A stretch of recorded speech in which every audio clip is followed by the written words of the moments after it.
bonsoir à toutes et tous. Bienvenue à l'atelier hebdomadaire de Raja Yoga, qui vous est offert comme d'autres activités, que ce soit le soir, le matin, parfois à d'autres moments de la journée, évidemment pour vous retrouver vous-même, pour retrouver davantage de connexion avec votre espace sacré, ainsi qu'avec la source. Donc, je rappelle juste que les sessions de ces ateliers du lundi, comme certaines autres sessions, sont enregistrées. Et après, il y a un replay. Quand on les juge de qualité, on va dire, on fait une petite révision. Et donc, quand on les juge de qualité, après, elles sont postées sur YouTube, pas pour le grand public, mais pour celles et ceux qui ont accès au lien replay de Raja Yoga Brahma Kumaris. Donc, si vous ne souhaitez pas apparaître sur ce lien replay ou sur YouTube, eh bien, à ce moment-là, évidemment, n'allumez pas votre caméra. Alors, comme d'habitude, on va commencer par une méditation. Et pour cette méditation, eh bien, évidemment, on va se relier à la source. Et est-ce que je peux... Ouais.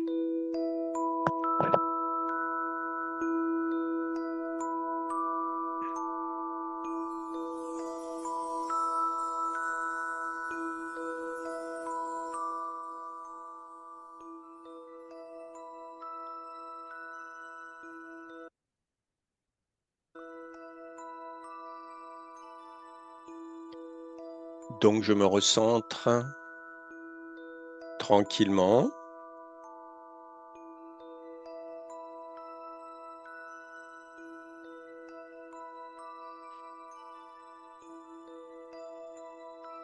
Vous me dites si c'est OK pour le mix son-voix. N'hésitez pas à mettre vos commentaires dans la boîte de dialogue. Je la regarderai en même temps.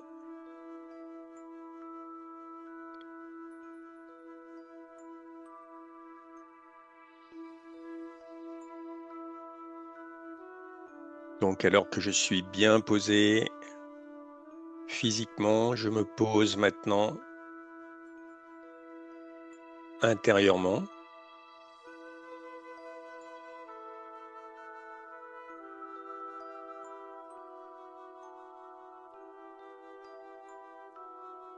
Et petit à petit, je reprends la maîtrise de mon esprit. Mon esprit qui a tendance à être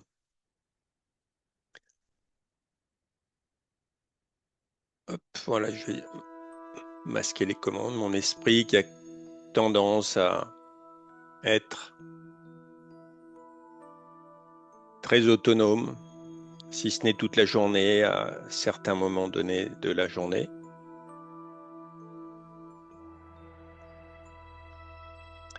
Et donc, en me repositionnant dans mon intériorité, j'indique à mon esprit que c'est moi, la conscience vivante, qui vit cette expérience formidable qu'est l'existence. Et c'est d'ailleurs un peu le sujet de l'atelier de ce soir. C'est moi, la conscience vivante, qui utilise mon esprit et non le contraire.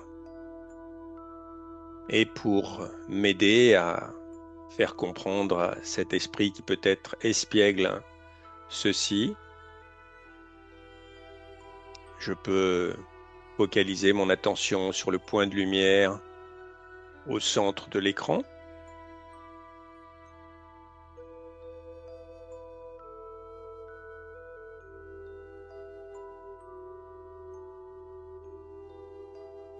Et si je ne regarde pas l'écran, parce qu'après tout, parfois on en a assez des écrans, je peux imaginer un point de lumière sur l'écran de mon esprit.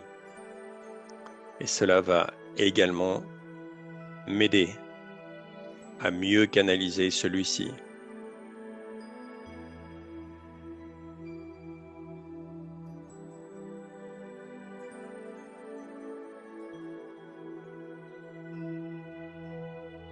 Et si malgré tout mon esprit reste espiègle, part dans le passé ou dans le futur, eh bien, tranquillement, je le ramène au point source, au point alpha.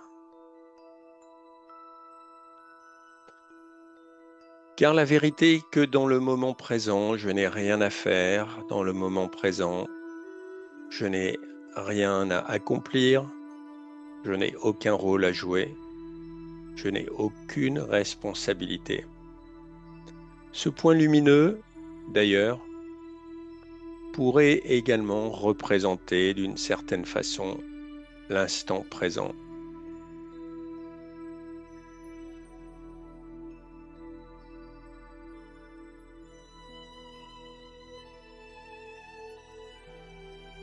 Quand je suis dans cet instant présent, paradoxalement, c'est un peu comme si j'étais dans l'éternité.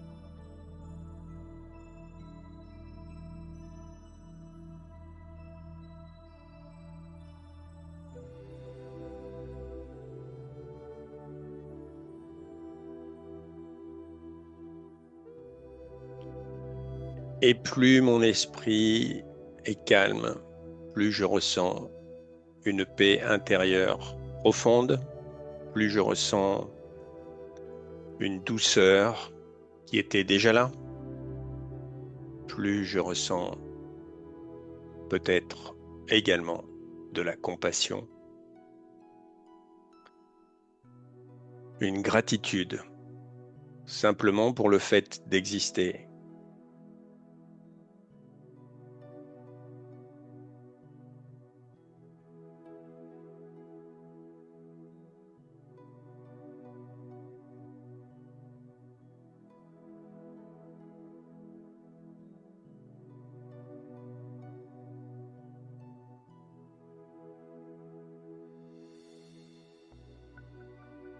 Il n'y a rien à faire, juste à être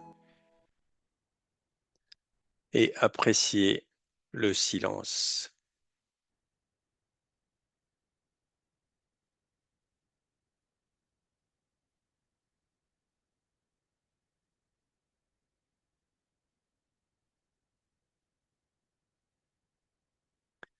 Et même si nous sommes à distance, le fait que nous soyons un peu plus d'une quinzaine en ligne, cela fait également que nous renforçons notre pratique mutuelle, nous nous aidons mutuellement, nous sommes subtilement connectés.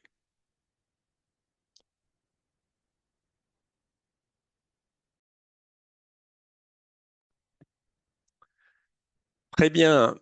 En tout cas, mesdames et messieurs, j'espère que cette première pratique était pour vous un moment agréable, un moment de ressourcement. Et je rappelle, je ne suis pas certain, évidemment, et en fait, ça ne m'intéresse pas véritablement, hein, mais je ne suis pas certain du fait que vous ayez déjà assisté aux deux autres ateliers qui, il y a quelques semaines, ont précédé notre atelier de ce soir. Je rappelle que le premier atelier, c'est dans ce monde en crise ou dans un monde en crise. Et probablement que la crise a augmenté d'intensité depuis le tout premier atelier, je pense qu'il a dû avoir lieu à la mi-février, donc c'était avant la guerre en Iran. Donc dans un monde en crise, comment garder et développer la confiance en soi. Ça, c'était le premier atelier. Et dans un monde en crise, comment garder et développer la conscience en la source. Et le thème, la thématique de ce soir, c'est comment garder et développer la confiance en la vie elle-même. Donc j'espère que les quelques idées, outils, concepts qui vont vous être proposés ici vous seront utiles pour cela. Évidemment, n'hésitez pas à partager les questions que vous pourriez avoir et je ferai de mon mieux pour y répondre. Et tout cela, donc, pour terminer aux alentours de 20 heures avec au minimum une ou deux autres méditations. Alors, ce que nous avons dû partager ensemble lors de justement du premier épisode de cette série, en quelque sorte, hein, nous sommes dans l'ère des séries depuis quelque temps. Nous, les âmes humaines, nous sommes en essence des êtres de paix et de positivité absolue. Nous sommes faits pour vivre le bonheur. Et quand j'arrive à être optimiste, quand j'arrive malgré les épreuves de l'existence à voir le verre, même s'il est juste 10% plein, mais j'arrive à voir qu'il est 10% plein au lieu de 90% vide. Quand je m'entraîne aussi à cela, et c'est ce qu'on est en train de faire après tout, quand on apprend à mieux se connaître, à mieux se comprendre, à se reconnecter à soi, se connecter à quelque chose de plus grand que soi, eh bien, quand je pratique tout cela, eh bien, euh, à la fois le corps, à la fois l'esprit, en vérité, la globalité de l'être humain fonctionne de manière optimale. Et ne croyez pas que cette proposition-là soit une proposition qui soit une proposition d'efficacité ou de rendement, donc avec une vision purement économique de l'être humain. Non, c'est tout simplement que je pense qu'on apprécie tous de vivre dans la facilité, on apprécie tous de vivre dans la fluidité.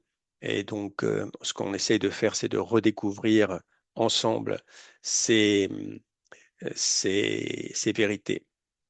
Alors, pour ce qui concerne le soi, eh bien, on pourrait dire, quand on a bien compris ça et qu'on a bien compris que normalement le corps aussi devrait fonctionner selon ses énergies, puisqu'après tout, le corps est le temple de l'âme, le corps est le véhicule de l'âme, eh bien, on peut dire que nous sommes des sens divines.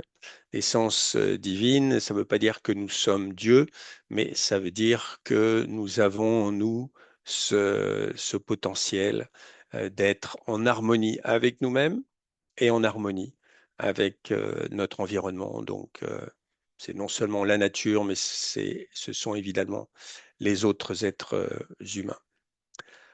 Pour ce qui concerne la source, alors, la source, pour ne pas dire le mot en France qui est terrible, le mot DIEU, évidemment. Donc, ce que l'on a dû voir, c'est que cet être, évidemment, est très subtil, mais ce n'est pas parce qu'il est subtil, ce n'est pas parce qu'il est immatériel, ce n'est pas parce qu'il est incorporel qu'il ne fait pas sentir son action pour nous, les êtres humains, hein. Et c'est en tout cas la perspective du Raja Yoga, parce que c'est l'expérience des Raja Yogis, c'est que quand on se connecte à cet être, eh bien, on va éprouver toutes ces expériences d'amour, de vérité, de pureté, de félicité, de sagesse, de paix, etc. Donc c'est peut-être, oui, c'est pour ça qu'on appelle la source aussi l'alpha et l'oméga. C'est en se reliant à cet être que véritablement l'être humain peut se retrouver lui-même et activer tous les trésors qui sont déjà là, mais qui sont probablement enfouis, comme on le voit dans le monde actuel. Donc oui, la source est là constamment, même si je ne le vois pas, et peut-être, et probablement pour la plupart d'entre nous, je ne le ressens pas. Elle est là dans un premier temps pour m'aider à passer les épreuves de l'existence, et Dieu sait que les épreuves de l'existence peuvent être nombreuses. Dans un deuxième temps, seulement si je le souhaite, seulement si j'ai un certain volontarisme quelque part ou une capacité d'accueillir ce que la source peut me proposer, eh bien, elle peut m'aider à retrouver ma divinité perdue et ultimement mon bonheur profond. Donc, est-ce que vous avez des questions par rapport à ça? Est-ce que vous avez des commentaires? Est-ce que c'est votre expérience? Est-ce que vous avez des doutes? Alors que justement, l'atelier, hein, enfin, et la série d'ateliers, c'était développer notre confiance. Donc, je ne vais pas revenir en arrière, mais s'il y a une question là-dessus, ou un commentaire, ou peut-être une expérience, n'hésitez pas. Je vous donne quelques secondes parce que je sais qu'avec la boîte de dialogue, c'est pas toujours facile de s'exprimer.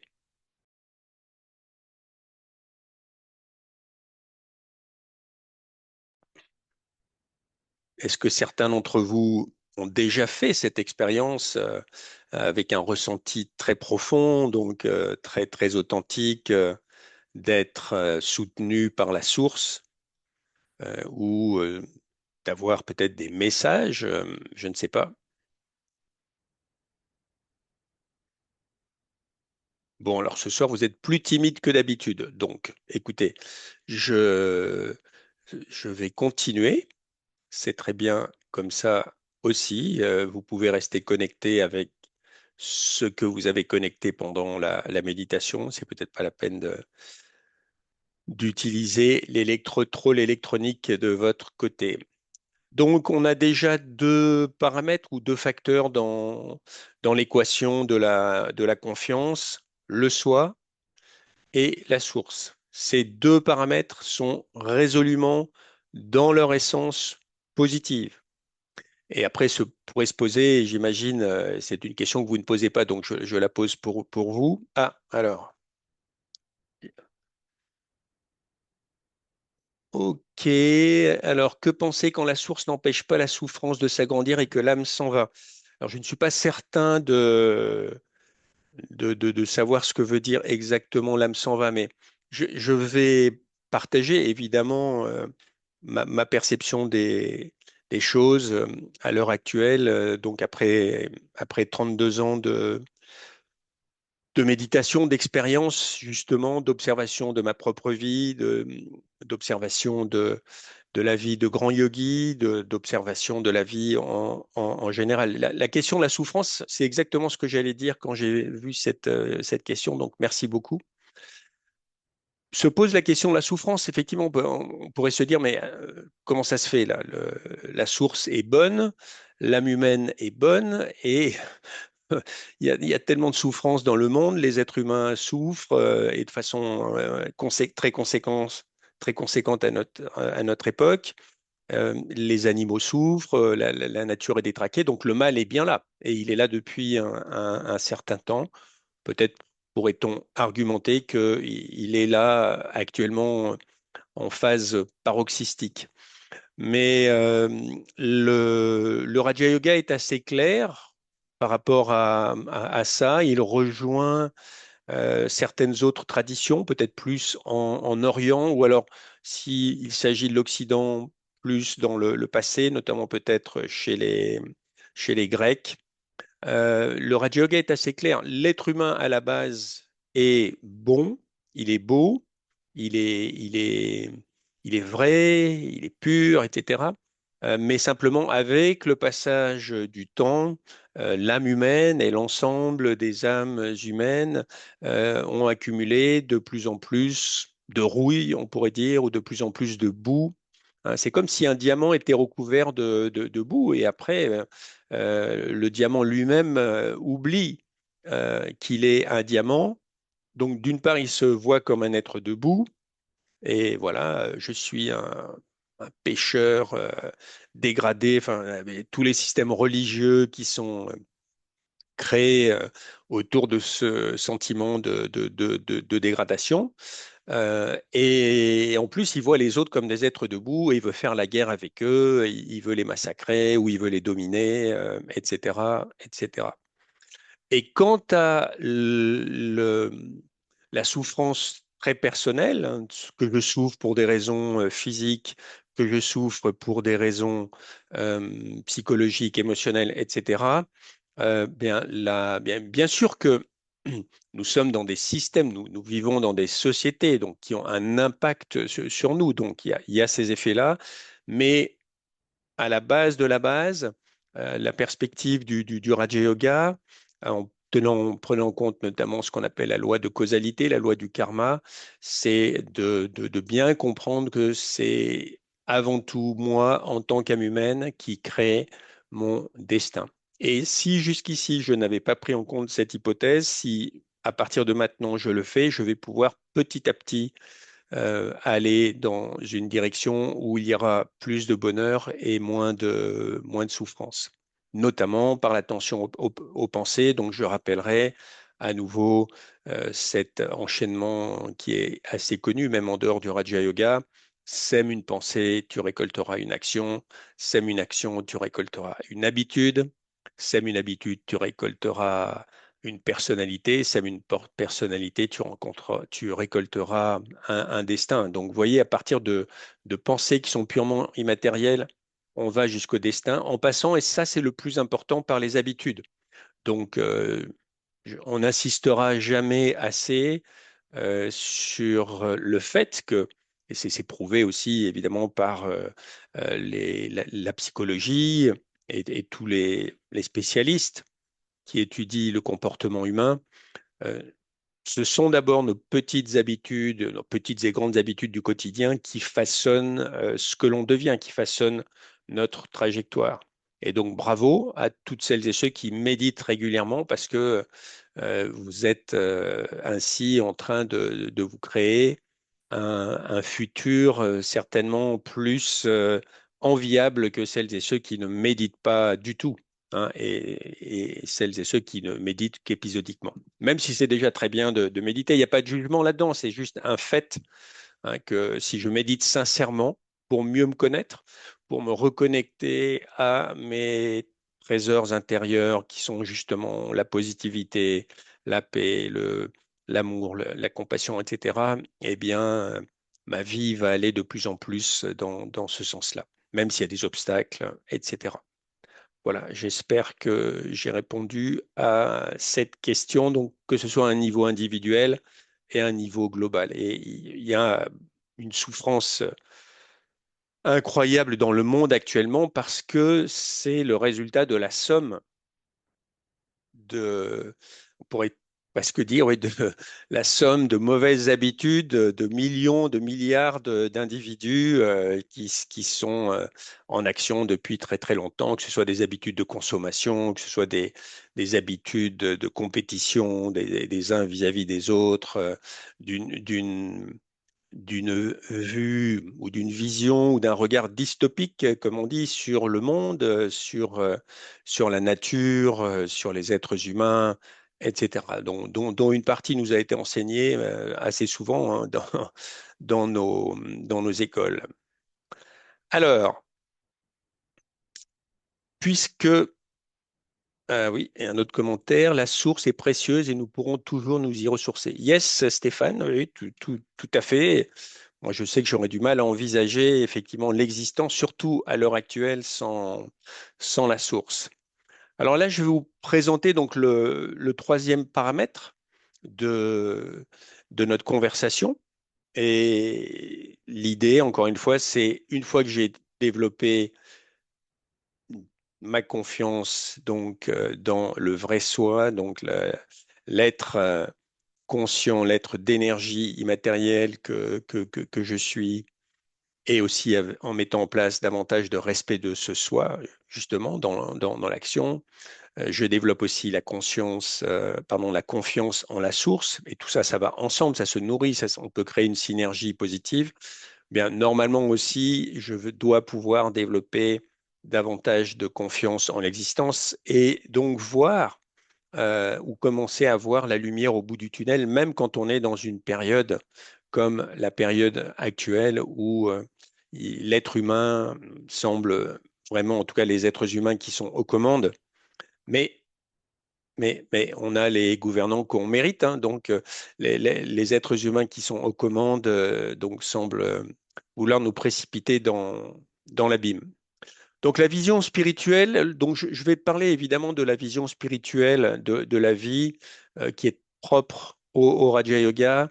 Et on a tendance dans le Raja Yoga à dire que la vie, c'est une interaction entre trois niveaux d'énergie différents. Ok. Donc il y a évidemment les âmes humaines, et actuellement, eh bien, nous sommes 8 milliards, je ne sais pas, 200 millions, 8 milliards, 300 millions. C'est aussi un des défis de l'époque, c'est la croissance exponentielle de la population sur notre bonne vieille Terre, la planète bleue, là, qui est magnifique sur l'écran, qui peut être magnifique, mais nous avons tendance à saccager. Donc, voilà, 8 milliards 200 millions, 8 milliards 300 millions d'âmes qui sont des êtres d'énergie, évidemment spirituelle. Cette énergie, évidemment, elle n'est pas neutre, ou cette somme de 8 milliards 200 à 300 millions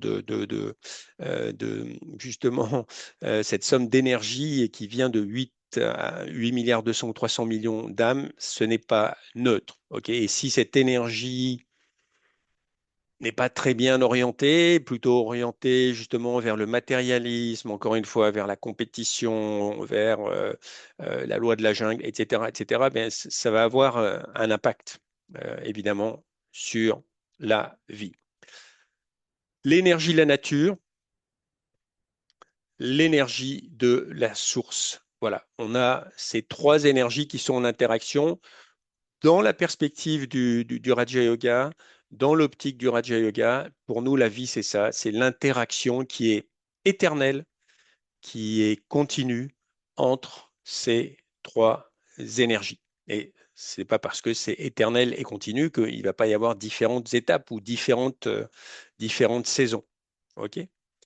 Alors, à partir de là, comme on l'a dit, la source étant fondamentalement positive, les âmes humaines étant fondamentalement positives, la nature, quand on est sérieux et qu'on prend un peu de recul, on voit comment déjà la nature nous ressource dès qu'on prend un petit peu de temps. Hein, si on fait un bain de forêt, si on se balade en montagne, si on se balade au bord d'un lac, si on va proche de l'océan, à condition que peut-être pas trop de monde autour de nous, mais la nature nous ressource. La nature, encore maintenant, après tout ce qu'on lui a fait, après tant de pollution, tant de violence, tant de bombes, d'obus qui ont été balancés, notamment depuis on va dire, l'industrialisation de la guerre, hein, donc depuis, allez, c'est vraiment le 19e siècle hein, qui a accéléré ça, notamment les guerres napoléoniennes après la guerre de sécession, la Première Guerre mondiale,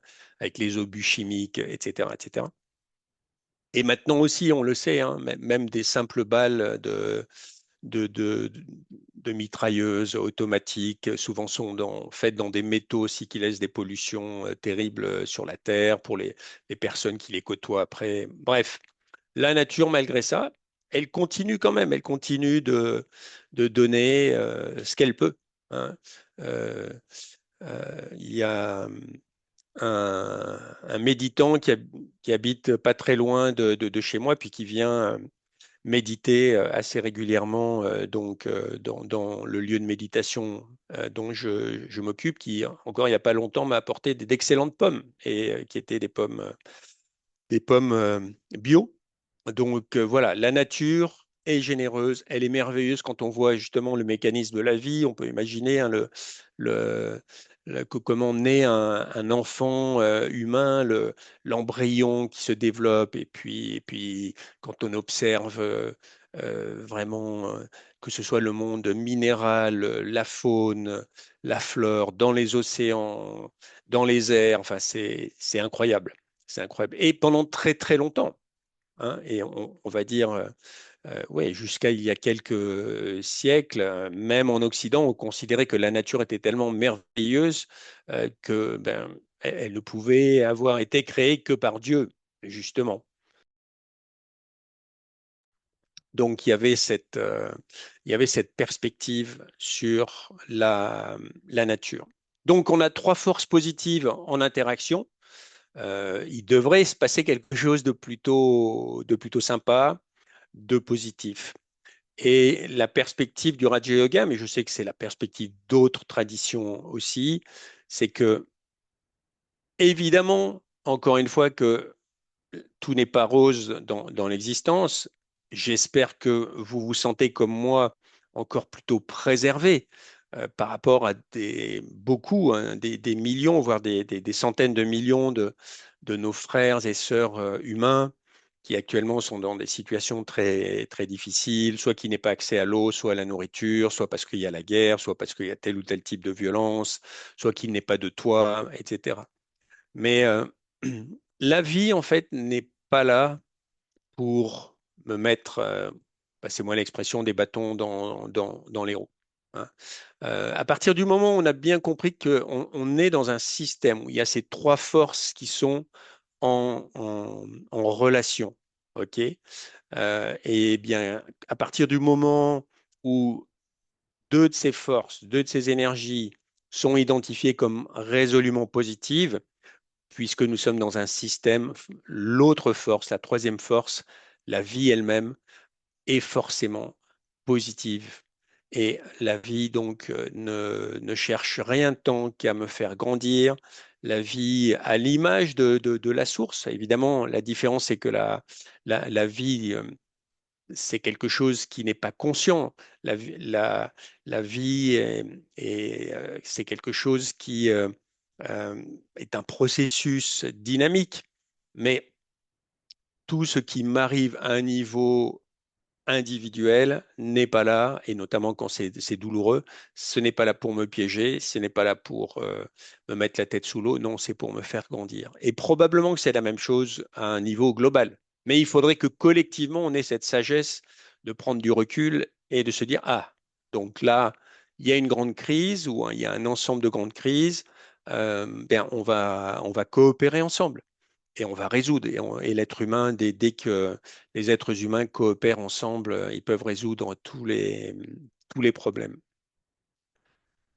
Est-ce que ça ne vous choque pas trop donc de dire que la vie consiste à nous offrir le meilleur? Ça va, vous n'êtes pas trop choqué?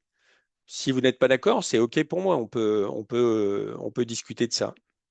Qu'est-ce que vous en pensez? Je regarde aussi la boîte de dialogue. Je vous donne une petite minute.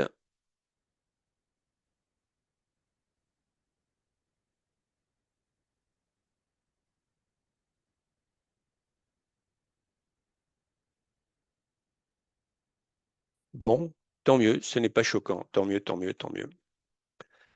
Alors, rien que le fait de respirer, c'est merveilleux, non? Hein, un mince filet d'air qui, à chaque inspiration, nous apporte ce qu'il faut d'azote, d'oxygène, d'hydrogène pour que le corps fonctionne, c'est merveilleux. Et c'est un asthmatique qui vous parle, donc je sais de quoi je parle. Ah, voilà une belle question. Donc là, on en revient à la source. Didier, si la source n'est pas responsable de tout ça, pourquoi parler de créateur? Alors, bonne question. Euh, Dans la perspective du Raja Yoga, comme dans la perspective d'autres traditions plutôt reliées à l'Inde, on parlerait plutôt de recréateur, hein. C'est-à-dire qu'encore une fois, euh, l'être humain est beau, bon, heureux au départ à la base. La source l'absolu positif. La vie elle-même est un processus qui est fait pour faire nourrir et émerger le meilleur. Mais avec le temps, il y a une sorte de dégradation, on pourrait parler d'entropie, ok?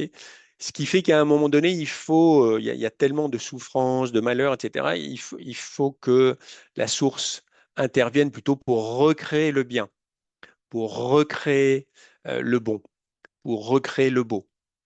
Et nous, on parlera plutôt de recréation que de création, y compris à un niveau individuel. Hein. Donc, bon, moi, je sais qu'en méditation, j'ai vraiment cette expérience très forte que je suis un être éternel, mais effectivement que parfois je suis vraiment, j'exprime le meilleur de mon potentiel et parfois au contraire, je suis dans les abysses et j'ai besoin de la source pour arriver à ce que je me recrée pour retrouver mon plein potentiel. Voilà ce que je pourrais dire. J'espère que cette réponse vous satisfera, Daniel. Sinon, on pourra reprendre ça. Alors, comme on a bien parlé, je vous propose, on le fait souvent dans le Raja Yoga, donc ce que l'on propose, c'est que comme on est dans un monde où justement on se perd beaucoup dans l'action, dans les paroles, dans les pensées, même dans la journée, c'est bien de faire ce qu'on appelle des traffic control. Qu'est-ce que c'est que ces traffic control? Un traffic control, c'est simplement, hop, j'appuie sur le bouton pause et je m'observe. Tiens, où est-ce que j'en suis? J'ai l'impression que je suis un peu tendu, je suis un peu irrité, ou au contraire, tout va bien, etc. Ça, c'est la première chose. Et puis après, pourquoi pas, je me reconnecte plus profondément à moi-même. Je reprends conscience que je suis, par exemple, différent de mon rôle professionnel, ok? Ou différent de telle ou telle relation, etc. J'ai des relations, j'ai un rôle professionnel, j'ai un métier, mais ce n'est pas ce que je suis, ok? Par exemple. Donc là, on a échangé, il y a eu beaucoup de pensées et de concepts. Je vous propose, on appuie sur le bouton stop, on se focalise sur le point de lumière qui est une représentation à la fois de l'âme humaine et de la source.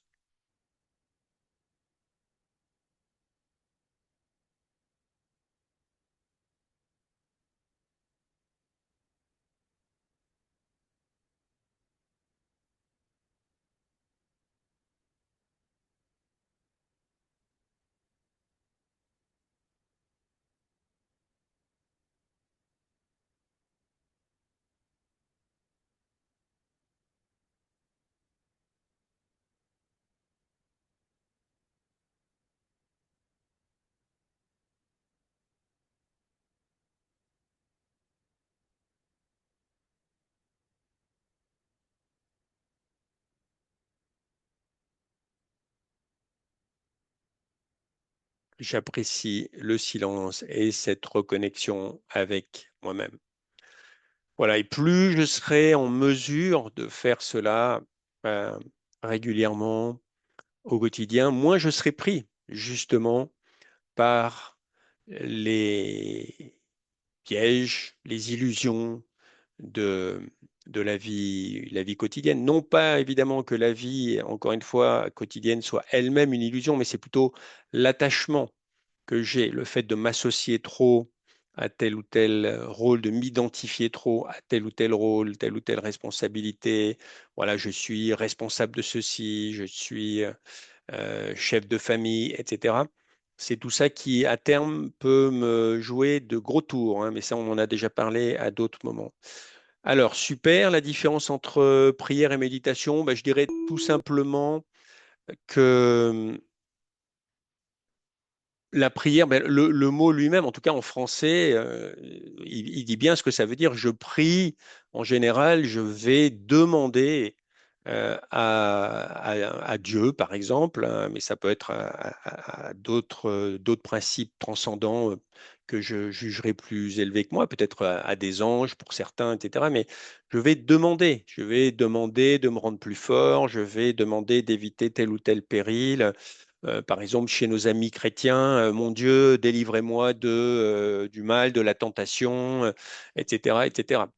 Donc, Voilà, alors ce n'est pas que ça. Heureusement, il y a les prières de gratitude aussi, parce que justement, ben, les croyants de telle ou telle tradition reconnaissent qu'ils doivent beaucoup à la source. Mais sinon, prier, c'est quand même être dans cette posture où la source est plus haut que nous et on lui demande tel ou tel bienfait, tel ou tel bénéfice. Le Raja Yoga reconnaît certainement l'unicité de la source, hein.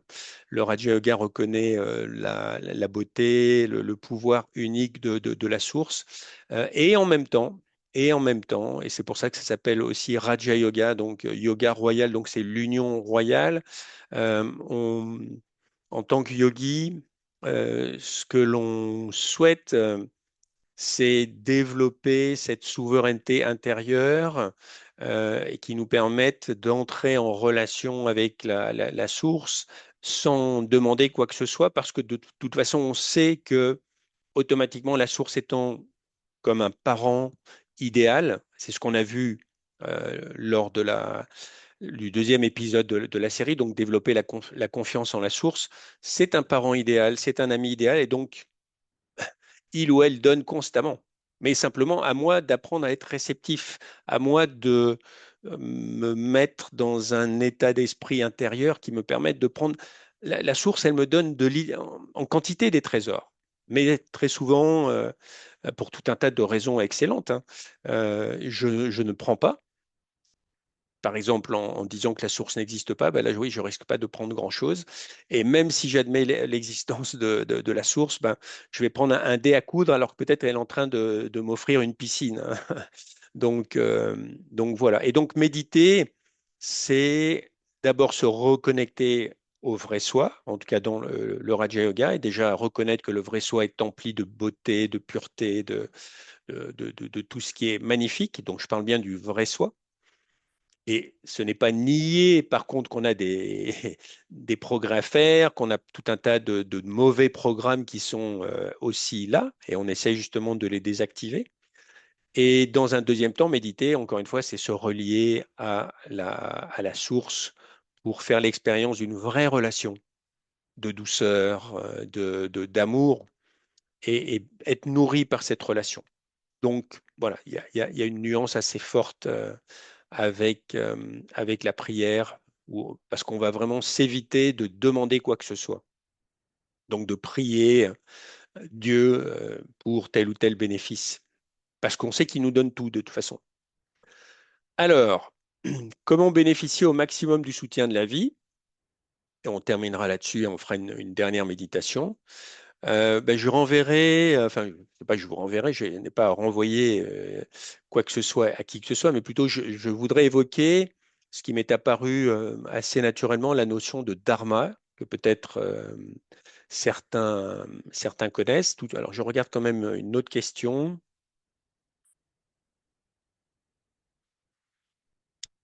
Bon, j'essaierai, c'est une vaste question, c'est une vaste question. Est-ce parce qu'on serait éloigné de la source bienveillante et positive qu'on aurait du mal? Alors, euh, on va dire succinctement, je pourrais approfondir, mais on s'est éloigné déjà de nous-mêmes. Donc, on a oublié que, comme le disait un célèbre chrétien qui s'appelle Teilhard du Chardin, je vous proposerai de regarder ça, parce c'est un mystique, un théologien bien connu en tout cas dans la branche chrétienne, qui disait, nous sommes avant tout des êtres spirituels vivant une expérience matérielle.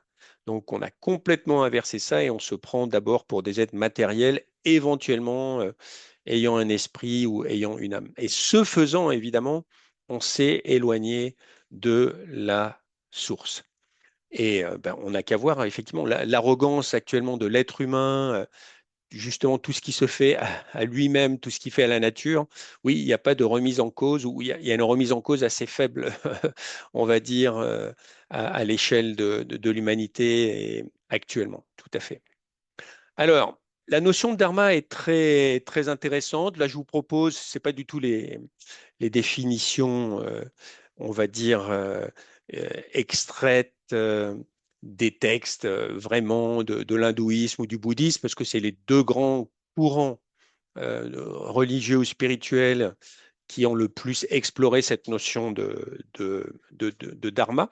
Et on parle de la roue d'ailleurs du dharma. Donc je vous propose là quelques définitions. Pardon. Donc, le dharma, c'est la reconnaissance que chacun est unique, en fait. Chacun a des qualités uniques, chacun a un potentiel unique. Et en fait, chaque conscience humaine, actuellement, donc on est 8 milliards 200 ou 300 millions d'âmes sur Terre, peut-être plus, eh bien, chacune est unique. Hein, moi, je suis différent de chacun d'entre vous là qui est en ligne et vice-versa. Vous êtes différents les uns des autres. Ça ne veut pas dire qu'on n'est pas reliés, ça ne veut pas dire qu'on ne peut pas communiquer les uns avec les autres. La preuve, probablement même qu'on s'influence à distance sans en avoir véritablement conscience, notamment par nos pensées, parce que l'on vibre ou rayonne en permanence. Mais dans le Raja Yoga, on a cette perception très forte que chacun est unique. Comme chacun est unique, c'est un peu comme un puzzle. Si, encore une fois, la vie était un puzzle, eh bien, chacun a sa place, a sa bonne place dans le puzzle de l'existence. Et ça pourrait être relié au concept de dharma. Si on est dans une société où chacun ne joue pas le rôle qu'il devrait jouer en accord avec ses valeurs profondes, eh bien, nous disent ces traditions, c'est ce que dit aussi le Raja Yoga, la société va aller de plus en plus mal et va finir par péricliter. Il y a des chances, il y a des fortes chances que nous soyons dans un monde actuellement euh, où on pourrait dire l'adharma. Donc adharma, ça veut dire A, c'est le A privatif, hein, donc c'est l'opposé du dharma et à son apogée. Peut-être va encore progresser vers vers plus haut hein, que l'apogée. Mais ça veut dire que déjà l'être humain a complètement oublié sa nature merveilleuse, sa nature bonne, encore une fois, sa beauté. Il regarde le monde avec des yeux de prédateur, il regarde les autres comme si c'était des ennemis. Il est vil avec ses ennemis, il est vil avec lui-même. Et là, c'est le maximum d'adharma. OK. Alors que si justement je souhaite développer cette relation de confiance en l'existence et on se rappelle que la vie n'est pas là pour me donner des coups de matraque, voire des coups de couteau ou me tendre des pièges, la vie est là pour, au contraire, que je puisse développer mon plein potentiel et que je sois heureux et que ce bonheur puisse profiter aux autres. Alors, je vous proposerai une autre façon de voir ça. À l'heure actuelle, si vous voulez, si on représentait effectivement bah, le soi par un point, donc ce que l'on fait facilement dans le Raja Yoga, et si l'on représentait la vie aussi par un point. On pourrait imaginer, hein, si on se prend beaucoup de recul, on se met dans une galaxie très très loin, ben, on verrait que la vie sur Terre, c'est juste un point. À l'heure actuelle, le modèle dominant, et malheureusement on le voit terriblement dans l'actualité actuelle, qu'est-ce que c'est?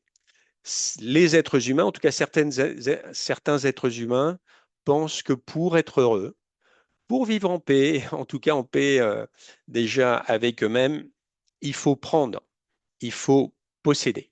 Hein. Et c'est le modèle dominant, c'est le modèle qui est issu, entre guillemets, on va dire, du capitalisme, et notamment le capitalisme le plus débridé, le néo-capitalisme, le capitalisme sauvage. Donc, il faut prendre tout ce qui est possible de prendre, je le prends. Si je suis plus fort, bah, je vais prendre un autre pays avec mes armées, où je vais mettre un maximum de pression. Je vais prendre toutes les ressources de la nature, pourquoi pas, puisque je peux le faire. Et voilà, il y a pas il y a pas de limite. Donc ça, c'est la recette garantie de l'adharma, parce que l'âme humaine n'est pas faite pour prendre cela. C'est pas, et de façon surtout aussi débridée et démesurée, ce n'est pas sa nature. C'est la recette maximale, donc garantie de la Dharma. Et donc, si peut-être ça peut marcher pendant un temps, cette stratégie qu'on pourrait un peu appeler la stratégie du requin, mais encore une fois, je ne veux pas non plus euh, comment dirais-je, diaboliser les requins. Ils sont massacrés eux-mêmes par, je crois, dizaines de milliers chaque année, et eux ce sont plutôt des bêtes très utiles, mais ils sont massacrés, hein. Donc, mais on va dire que dans l'imagerie populaire, voilà, le requin n'est pas un animal très très sympathique. Et il va s'attaquer à des proies. Mais en fait, il fait juste ce que sa nature lui propose de faire. Il est dans son dharma, on pourrait dire. Mais voilà, cette stratégie-là, évidemment, c'est la recette pour l'effondrement de toute société. OK? Il y a une autre stratégie plus subtile qui est de se connecter à un troisième point. Et ce point, eh bien justement, ben, c'est la source, c'est le divin, c'est la vérité. Et pourquoi l'être humain a tout intérêt à se connecter à la source, au divin et à la vérité? C'est parce que on a découvert, c'est comme une loi mathématique, mais c'est de la mathématique spirituelle, que le divin, la vérité, la source en permanence sert la vie. Ok. Le divin existe pour servir la vie elle-même, toute vie.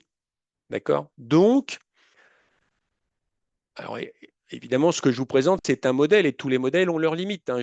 N'hésitez pas à le remettre en question si vous n'êtes pas d'accord, mais en tout cas, c'est un modèle qui permet de comprendre un peu plus en finesse cette notion de dharma.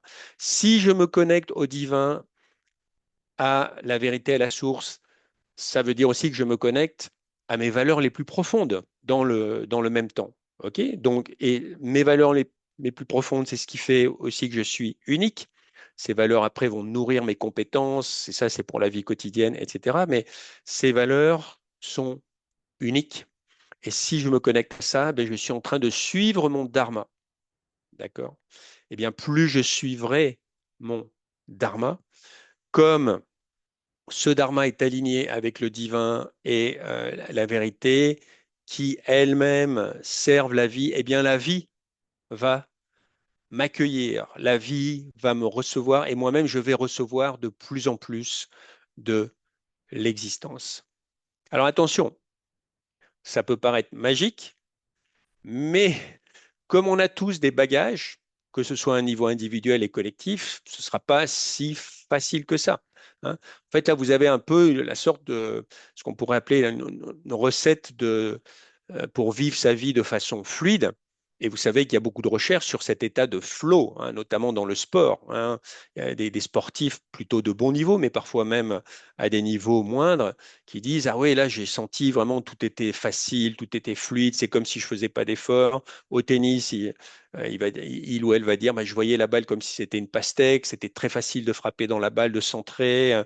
Là, j'étais en train de nager, j'ai même pas vu le temps passer. Enfin, voilà. Donc là, on est dans la. Vous avez une autre façon de voir aussi le flow, et c'est très agréable. Évidemment, le flow, quand ça arrive dans notre existence où les choses sont faciles, je tombe sur la bonne personne au bon moment qui me donne la bonne information, comme par hasard. Je lis le bon livre qui arrive comme par hasard aussi entre mes mains, ou je sais pas, je vais sur le bon site internet tout de suite, je perds pas des heures. Voilà, c'est un peu tout ça qui est sous-entendu.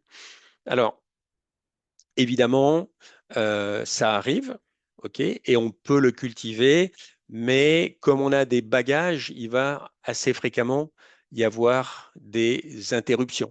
Ok, on a des bagages soit de cette vie, soit d'autres vies, et il va y avoir des interruptions de ce flot, et c'est tout l'enjeu de le remettre en action. Et pour ça, eh bien, alors, on ne pourra peut-être pas répondre à toutes les questions si on veut tenir les horaires, mais je les regarde quand même. S'il y a d'autres... Non, ça va. OK. Bon, bah super.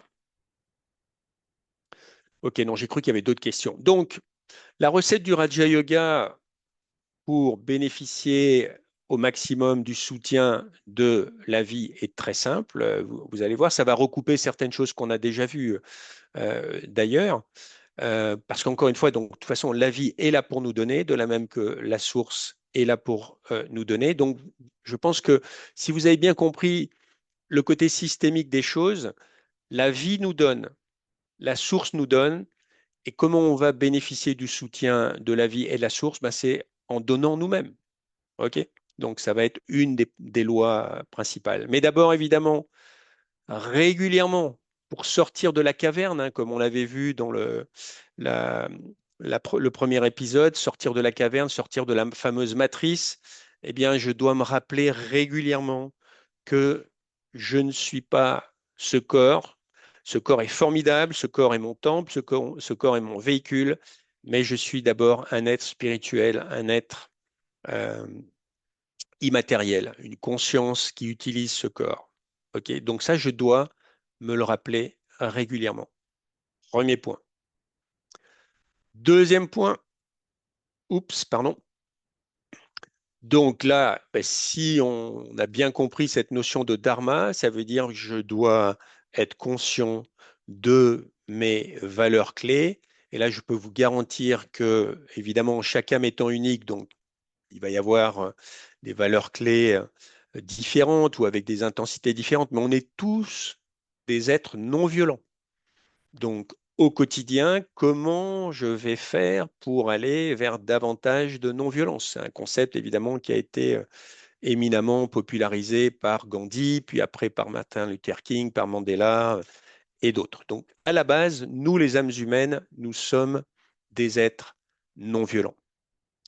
Pardon, j'étais revenu en arrière. Il doit y avoir un autre principe au moins. Et on va dans le sens là de ce qui s'appelle dans le bouddhisme, l'hindouisme et des traditions connexes, la dimension de service.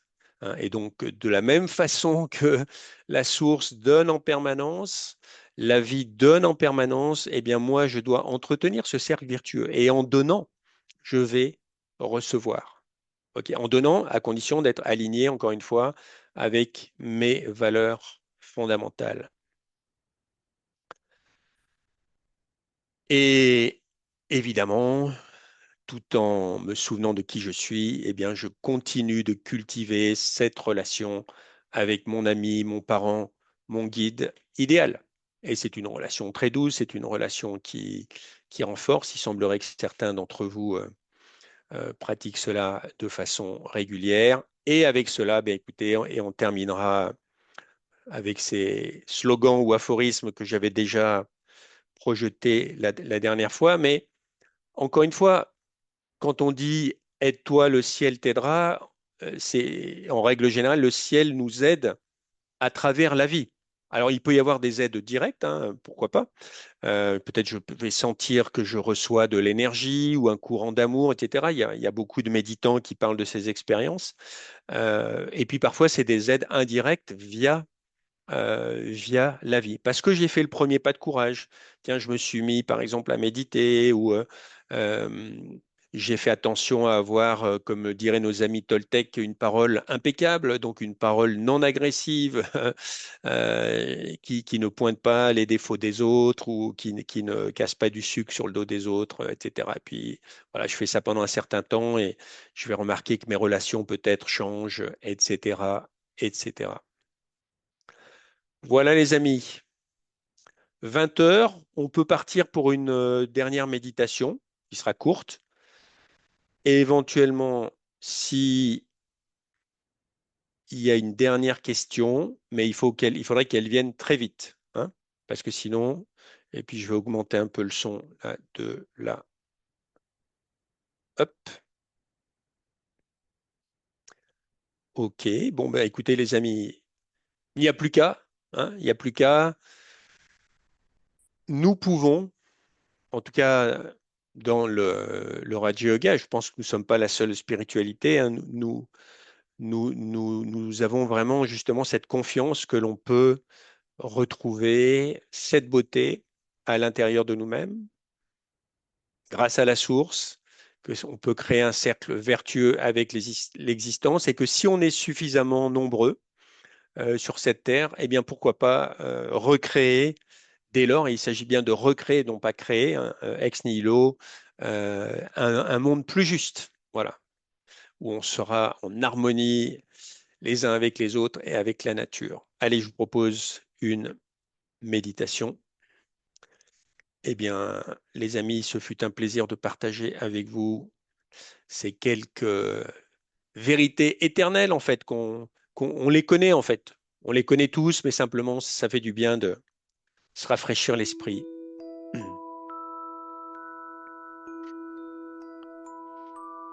Donc, il y a eu beaucoup de concepts,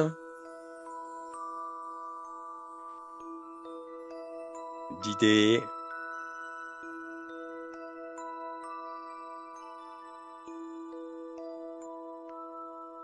C'est déjà du passé.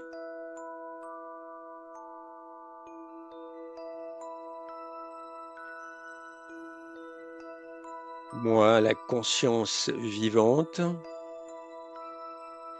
je suis celui qui a entendu, je suis celui qui a partagé. Maintenant, je me retrouve à l'intérieur de moi-même.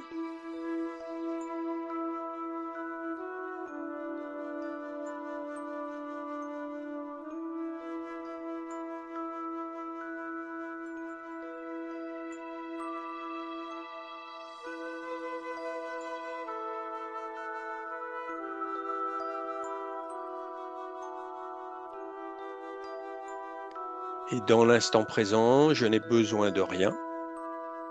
Je suis tout simplement.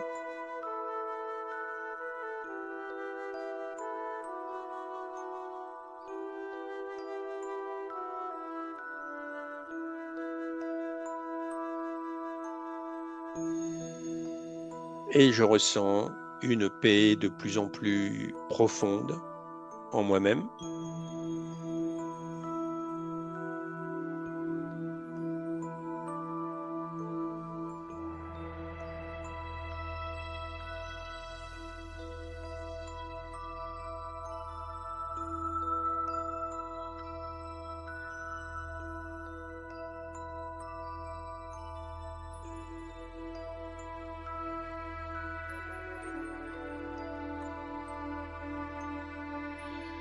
Je ressens de la légèreté.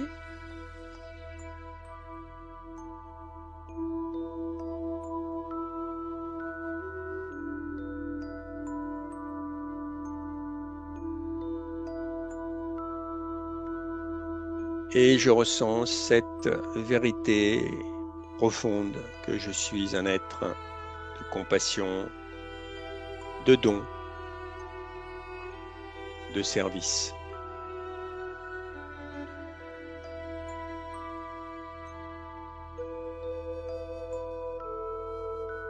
Tout comme la source. Je suis à l'image de la source.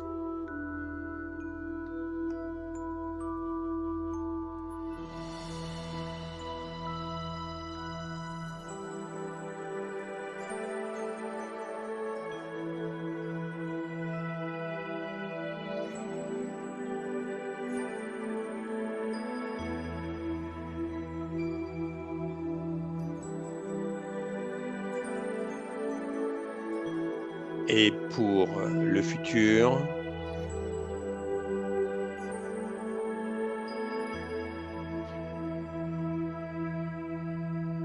je décide, je souhaite agir, parler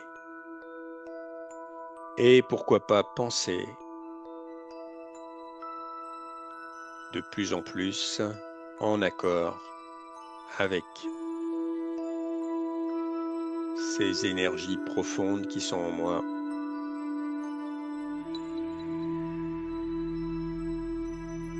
La paix,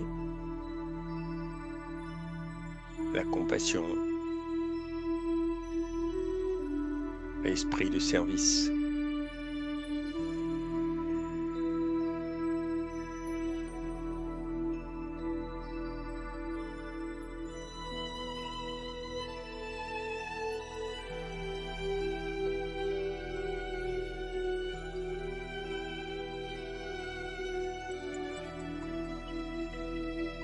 Je le ferai sans attente et avec confiance.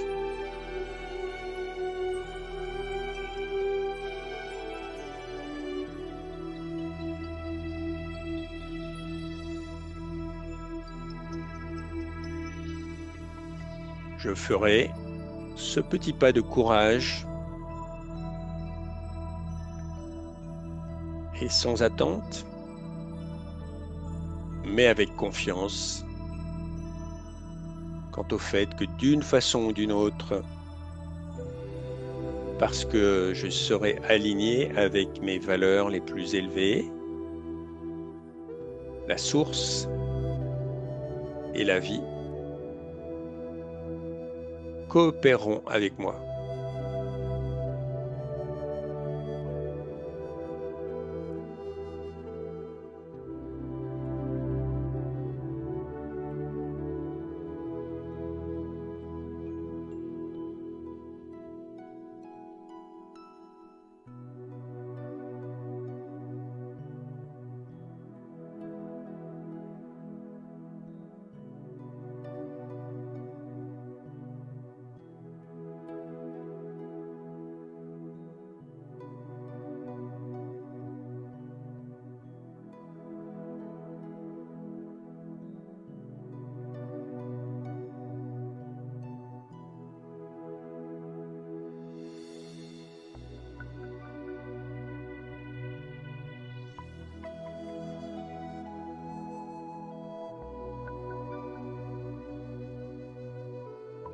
Et puis petit à petit, je redéploie ma conscience dans l'instant présent, dans l'endroit dans lequel je suis. Om Shanti.